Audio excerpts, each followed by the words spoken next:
महाराष्ट्रात आरक्षणाची गरज नाही, राज ठाकरेंच्या वक्तव्यावरून नव्या वादाला चिन्ह। राज ठाकरे थांबलेल्या धाराशिवच्या हॉटेल बाहेर मराठा आंदोलकांचा ठिय्या, चर्चेनंतर आंदोलन तात्पुरतं स्थगित। वाघांनी सुपारी बहादराला महाराष्ट्राच्या मातीची रग आणि धग दाखवली।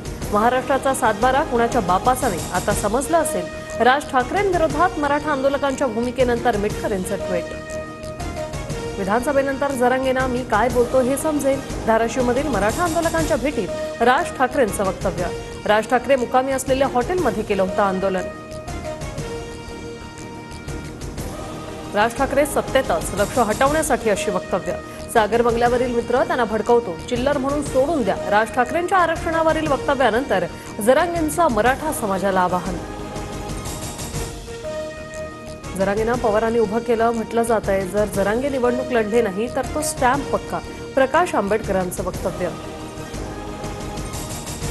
मनसेकडून विधानसभा निवडणुकीसाठी 3 उमेदवारांच्या नावांची घोषणा। वरळीतून संदीप देशपांडे, शिवडीमधून बाळा नांदगावकर तर पंढरपुरातून दिलीप धोत्रे यांची उमेदवारी। पालघर आणि कुर्ला ठाकरे गटाचे पदाधिकारी नाराज। विश्वासात न घेता नव्या नियुक्त्या केल्याने पदाधिकाऱ्यांमध्ये रोष। पालघर, बोईसर, डहाणू, वसई विरारमधील नियुक्त्यांवरून नाराजी।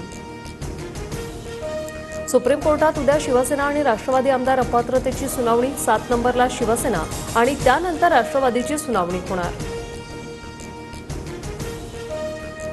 उजनी धरणातून 16 दरवाजांमधून 1,25,000 क्युसेक पाण्याचा विसर्ग सुरू। भीमा नदीकाठच्या नागरिकांना सतर्कतेचा इशारा।